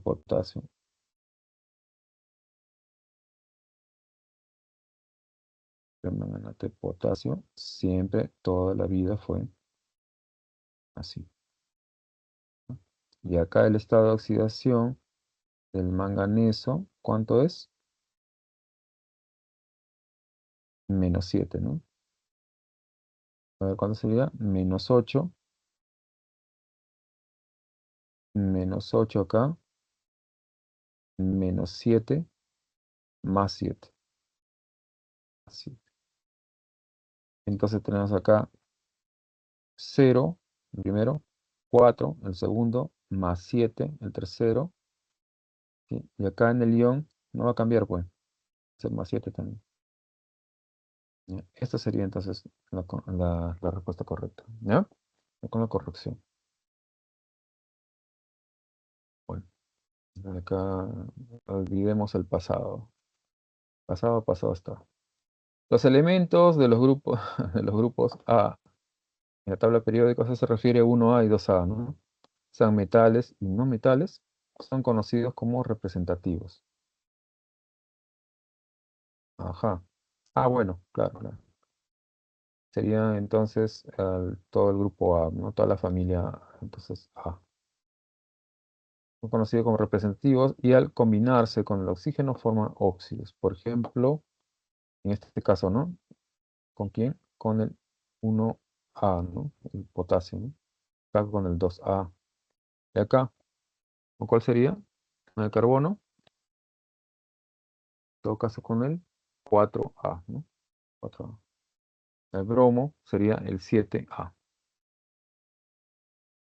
Bien. Con respecto a dichos compuestos, indica la alternativa incorrecta. ¿Sí? El óxido de potasio y el óxido de bario son óxidos básicos, y esto sí es verdadero, ¿no? Óxidos básicos. El dióxido de carbono, ¿no? Y el, ¿cómo se llamaría él? Si quieren, el heptaóxido de dibromo, ¿no? Son óxidos ácidos y forman ácidos oxácidos al combinarse con el agua. Eso también es correcto, ¿sí? C. Al combinarse con el agua, el óxido de potasio y el óxido de bario forman hidróxido. Eso también es verdadero, ¿no? Revisan la formación de hidróxido, ¿no? El nombre común de este compuesto es anhidrido perbrómico. Y eso de ahí también es verdadero. Claro, porque si les dicen per, están utilizando, ¿qué estado de oxidación para el bromo? Más 7, más 7, ¿ya? Y están formando un anhídrido, o sea, significa que el bromo recién se está combinando con el oxígeno, ¿ok? Si acá dijeran ácido, entonces llevaría por lo menos un hidrógeno adelante, ¿no? Pero acá estamos hablando del anhídrido, o sea, es un óxido ácido, ¿sí? Resultado de la combinación entre el bromo y el oxígeno. Es un compuesto oxigenado. Entonces, todos los óxidos en la pregunta, en la opción E, dice, todos los óxidos mencionados son unidades fórmula. No, pues, no todos son, por ejemplo, en el caso del dióxido de carbono, él no es una unidad fórmula, ¿no? Porque él no se ioniza, él no se ioniza. Todos aquellos que son ionizables se pueden expresar como una fórmula, en su fórmula denominada unidad fórmula, ¿no? La respuesta entonces es la E. 3. Los ácidos oxácidos y los hidróxidos son compuestos ternarios. ¿A qué se refiere con compuestos ternarios? Ya, esto pero creo sí, en la secundaria, ¿no? Están tomando en cuenta que un compuesto que esté formado por elementos diferentes, ¿no? Tres de ellos dentro de un mismo compuesto. Por eso se le denomina ternarios. Binarios, ¿cuándo serán? Serán dos elementos diferentes que están conformando un compuesto, ¿no? Aquí en los ácidos oxácidos y en los hidróxidos, por ejemplo, en los hidróxidos, ¿cuáles serían esos elementos diferentes que componen al hidróxido? En un hidróxido existe ¿qué cosa? Hidrógeno, oxígeno y el metal. Entonces son tres. Es un compuesto ternario. Lo mismo también para el ácido oxácido, ¿no? Tienen al hidrógeno, ¿no? Que sería luego el protón en solución acuosa. Y luego aquí tienen al oxígeno y al no metal. Por eso se le llaman ternarios. Que presentan, dice, varias aplicaciones, por ejemplo, el ácido sulfúrico en la producción del papel y la madera. El dihidróxido de cobalto, ¿no? O también llamado hidróxido cobalto 2. ¿Sí? En la nomenclatura, ¿qué tipo de nomenclatura? La que acabo de mencionar, stock. ¿Ya? Eh, Luego dice, en la fabricación de electrodos de baterías, ¿no?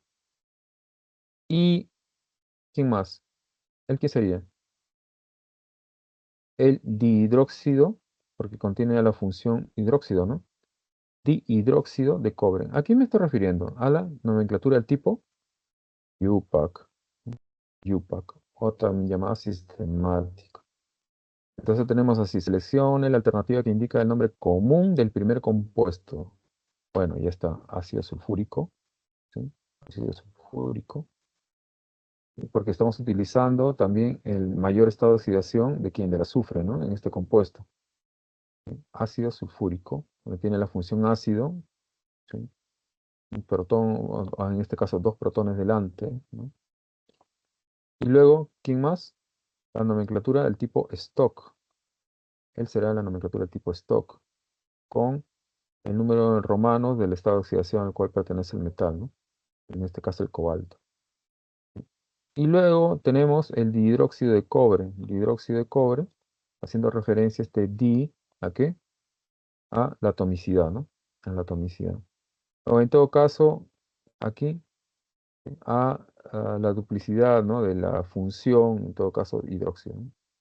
Dice dihidróxido de cobre. La respuesta es la C. Bien. Bueno, ahí tienen una tablita que resume todo lo que acabamos de decir. 4. Los oxoaniones son importantes en la química. Pueden participar en las reacciones químicas formando sales con metales y otros compuestos. Estas especies derivan de un ácido oxácido, en el cual se produce la pérdida de uno o varios de sus átomos de hidrógeno. Tienen un impacto significativo en la química del medio ambiente y en los procesos biológicos. Al respecto, selecciona una alternativa que indique la relación correcta entre el nombre del oxoanión y su fórmula química.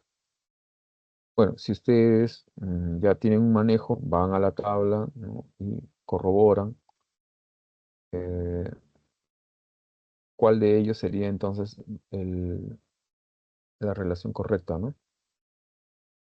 Ion perbromato. Per hace referencia a qué? Al mayor estado de oxidación. ¿Cuál sería el mayor estado de oxidación para el bromo? El estado de oxidación sería o bien +1, +3, +5, +7, ¿no? Bien, sería 1, 3, 5, 7 posibles estados de oxidación. Si hablamos de PER, estamos hablando del máximo estado de oxidación, que es 7. A ver, veamos acá. Sería 3 por -2, -6. -6 más 7. Más 7. Más 7 con -6. O sea, así chicos. Miren. Más 7 más, ¿cuánto? Más 2 por, no, 2 no, 3 por -2, ¿no? ¿Esto cuánto sería? Más 7 más -6 les da +1. Entonces, +1 con -1, no, no, es incorrecto. Y así ustedes van probando con todos los demás, las opciones. Y vamos a probar la D. ¿No? ¿Será cierto esto? ¿Será cierto esto? Ya, veamos. Cromo, oxígeno, 4. ¿Cuál es la carga neta de ese anión? -2. Escribimos por acá, pues, -2. Para el oxígeno, en los óxidos siempre va a trabajar con -2. Su estado de oxidación va a ser -2. ¿Ya? Acá tendremos entonces 4 por -2, -8. Para que todos los estados de oxidación aquí sumen -2, ¿cuánto deberá tener el estado de oxidación del cromo? Sería 4 por -2, -8. -8 más 6, ¿no? Sería más 6. 6. Bien, entonces, cuando hablamos de que él vino con un estado de oxidación más 6, ¿no? A partir de qué ácido, en todo caso, pudo haber, cuál habría sido el origen, ¿no? de este anión. Porque el cromo, ¿cuántos estados de oxidación tiene? 2, 3 y 6. 2, 3 y 6. Pero los más estables son más 3 y más 6, me parece, ¿no? Pero igual, tenemos entonces que a partir del ácido crómico, ¿no? Se puede formar, ¿qué cosa? El ion, acaba su formulación o su nomenclatura en ato, ¿no? De ico va a pasar a ato. Entonces, el oxoanión y su fórmula química, el oxoanión es correcta aquí, ¿no? En esta relación. Pueden ustedes ir probando con cada uno de ellos. Y igual, bueno, va a ser incorrecto, ¿no? La relación correcta únicamente se va a cumplir con la opción D. Problema número 5. En la química inorgánica, dice, las funciones hidrogenadas son compuestos que contienen hidrógeno unido a elementos químicos, mayormente de los grupos principales de la tabla periódica. Estos compuestos tienen un papel importante en diversas aplicaciones industriales y biológicas. Ahí tienen el... ¿Cómo se llamaría él, ah? Hidruro de rubidio, ¿no? Ahora, ¿en dónde se encuentra el rubidio? En el 1A, ¿no? Tiene Z igual a 37, ¿no? Pueden encontrarlo en el quinto periodo, en la columna número 1, en el quinto periodo, ¿no? Hidruro de rubidio. Entonces, ¿qué sería? Un hidruro metálico. Hidruro metálico, ¿ya? Ahora, el siguiente. Él es mm, un hidrácido, ¿sí? ¿Cómo sería él? A ver. mm, si fuese un hidruro en fase gaseosa, tendría solamente tendría, a ver, sí, la terminación uro, ¿no? Sería cloruro de hidrógeno. Pero como nos estamos refiriendo a un ácido, ¿ya? Ese gas ha sido pasado por agua, ¿sí? Y ha cedido un protón. Se convierte entonces ese compuesto en un ácido. Ácido hidrácido. Ácido hidrácido. ¿Ok? Hidruro metálico, ácido hidrácido. Vamos a ver el siguiente. ¿Cómo se llamaría él? Está en fase gas. Terminaría en uro. Entonces, ¿cómo se llamaría? Sulfuro de hidrógeno. Sulfuro de hidrógeno. ¿Ya? Sulfuro de hidrógeno. Y él sería un hidrácido. ¿Ya? Sería un hidrácido. ¿Cómo se llama? Bueno, él es un hidruro especial, sí, pero ¿cómo se llama? Fosfina. Él se llama fosfina. ¿Ya? Fosfina.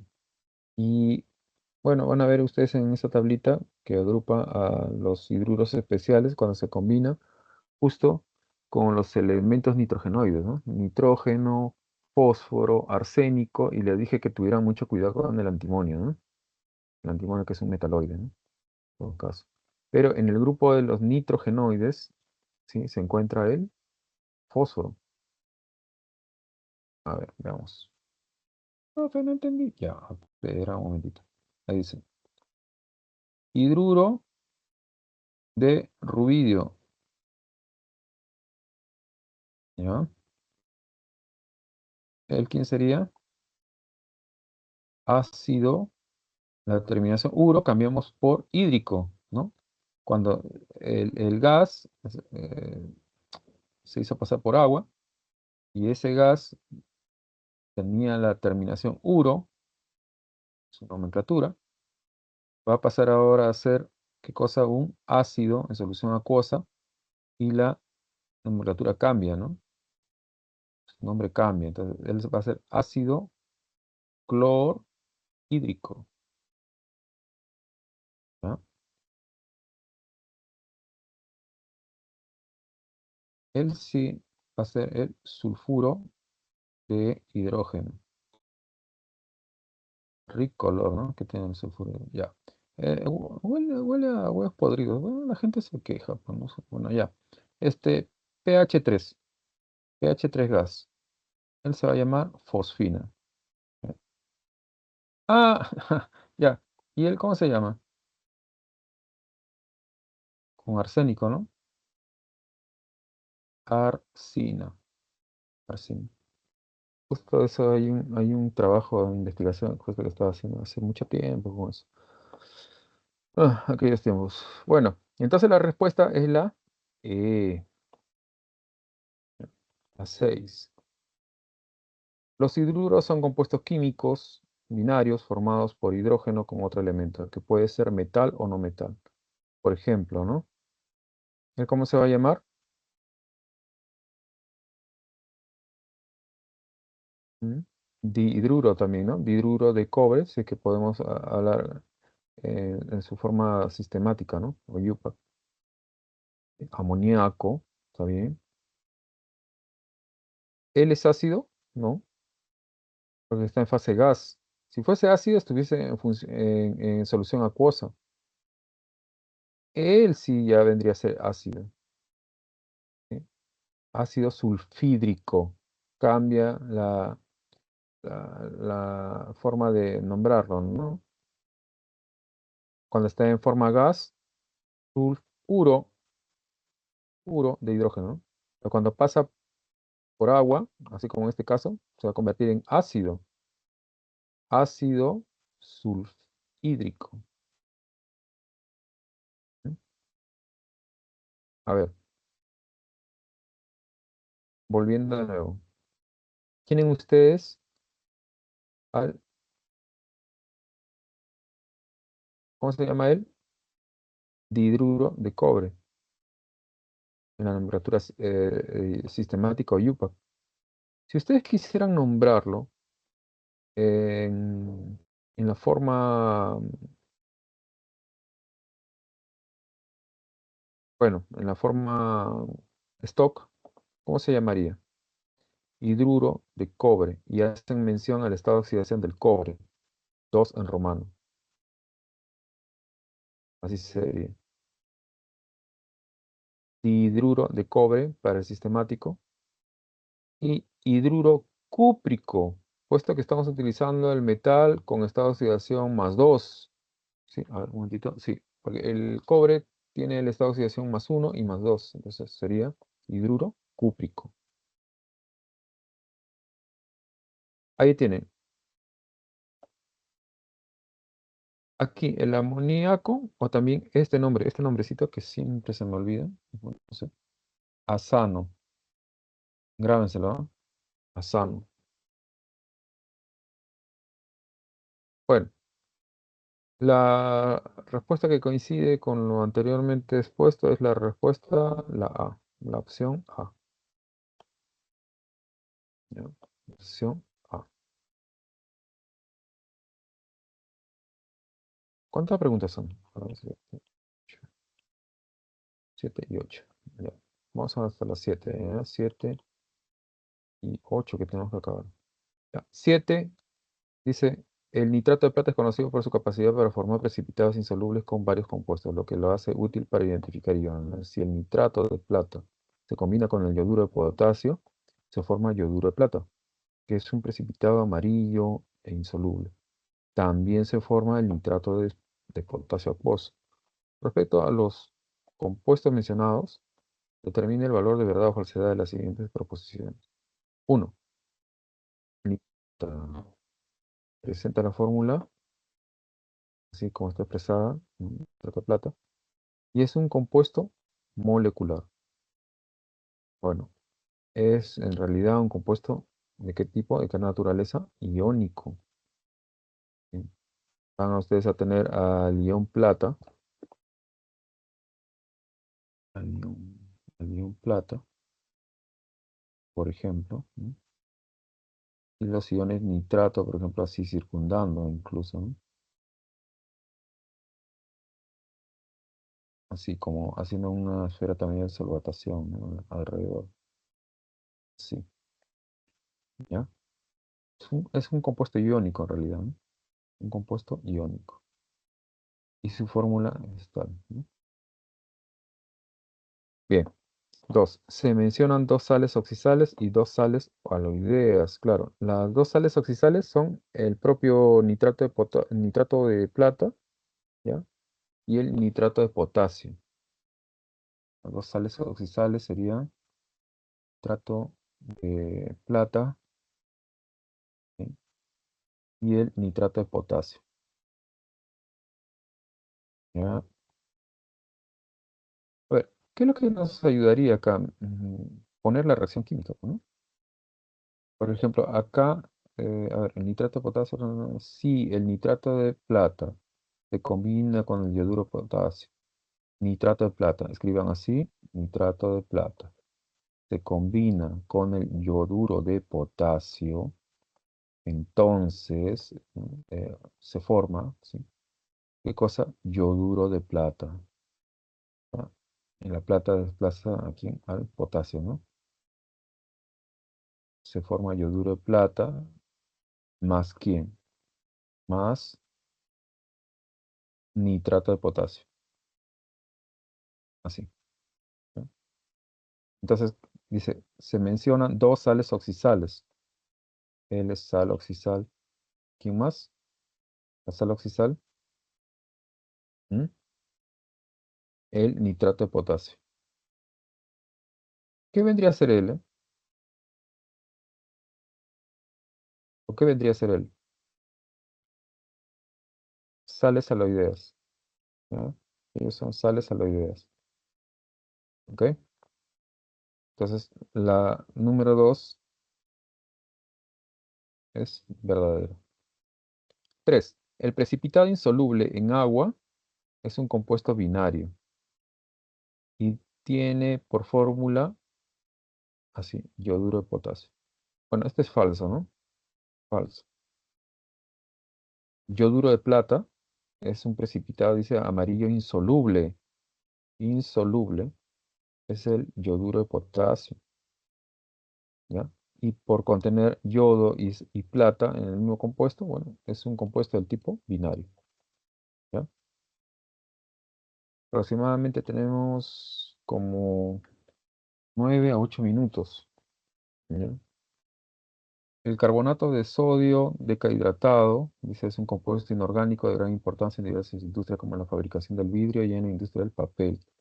Para la preparación de la pasta a base... Ah, perdón, en las 7 la respuesta es la B, ¿ya?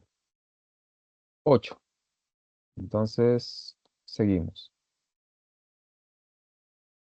El carbonato de sodio decahidratado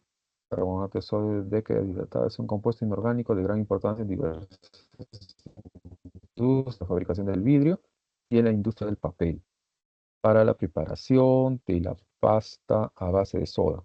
¿Soda qué es? ¿Mm? La soda, ¿sí? O soda cáustica, o el hidróxido de sodio. Actúa como limpiador y regulador del pH en jabones y detergentes, entre otras aplicaciones. ¿Ya? Con respecto a 1144, 1144, a 1144 gramos de dicho compuesto. Selecciona la alternativa correcta. Bien, primero hay que ver dos cosas. Esta vendría a ser la fórmula molecular de quién del carbonato de sodio. ¿Ok? Número 2. ¿Cuánto de masa nos están dando de ese compuesto? 1144 gramos. ¿Ok? 1144 gramos. Nos dicen seleccionar la alternativa incorrecta. A ver, partimos de una sola cosa. Tenemos este compuesto.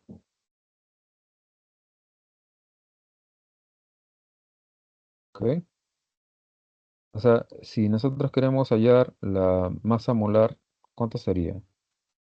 Dos veces la masa molar o la masa atómica de quién? El sodio, ¿sí? Más una vez la masa molar de quién? Carbono, más tres veces la masa molar de quién? Del oxígeno. ¿Más quién?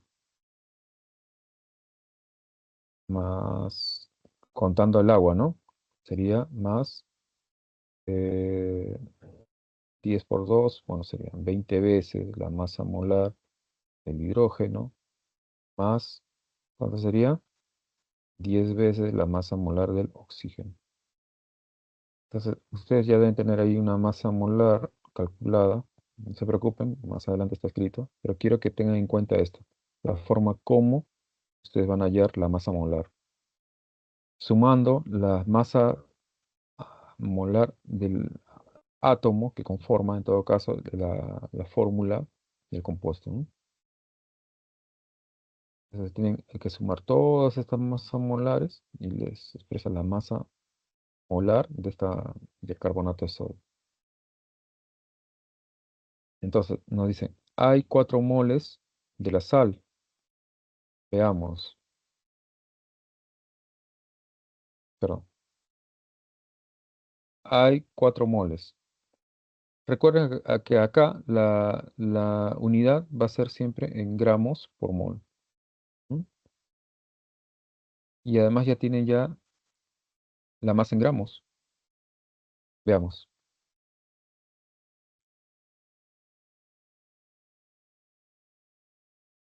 Hace un momento les he indicado que esta sería la masa molar. ¿No es así? Calculada sale 286 gramos por cada mol. Nos dice que la masa en gramos de ese compuesto, ¿cuánto es? 1144. Entonces, fíjense ustedes, para poder obtener moles, hacemos lo siguiente. Tomamos 1144 gramos y multiplicamos por un factor. Colocamos abajo ya lo que indica acá 286 gramos, ¿sí? Y arriba las unidades que queremos obtener en moles. 286 gramos hay por cada mol. Las unidades que tenemos se pueden simplificar y vamos a obtener unidades en mol. ¿Cuánto es? 4 mol de la sal, ¿no? De la sal. ¿Ok? Entonces, eso sería correcto, ¿ya? Correcto.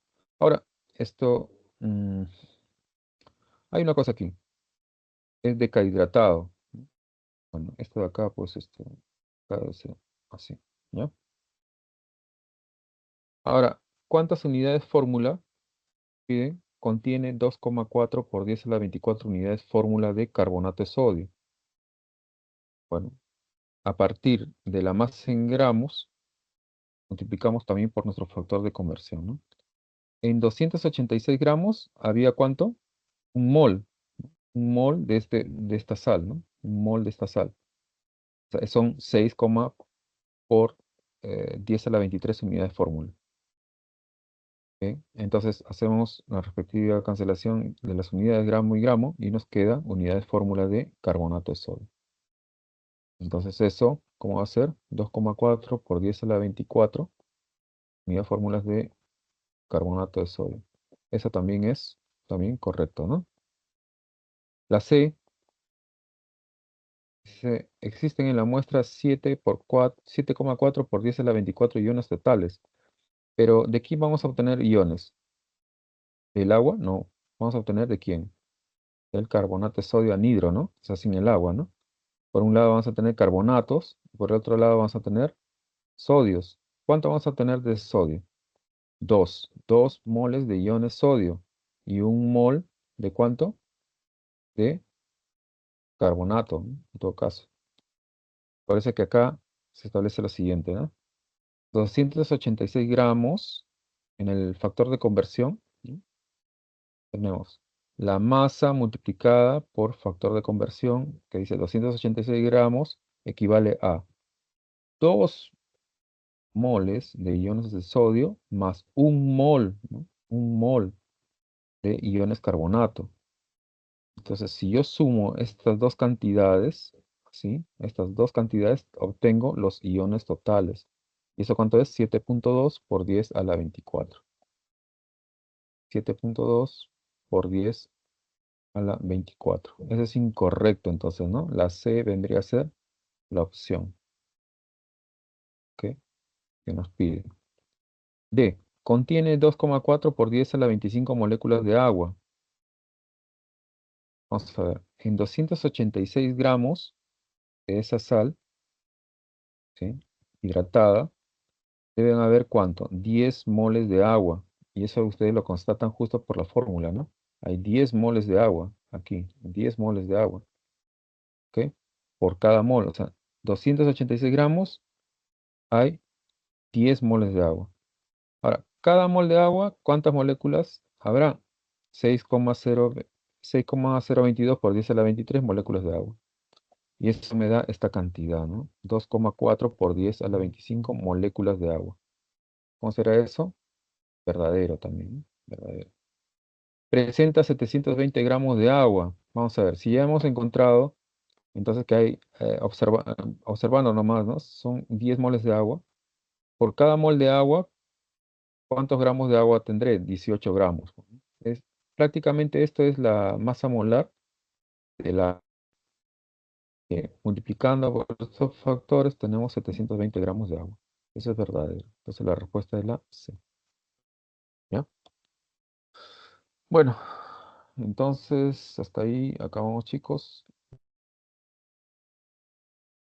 Permítame tomarles una captura.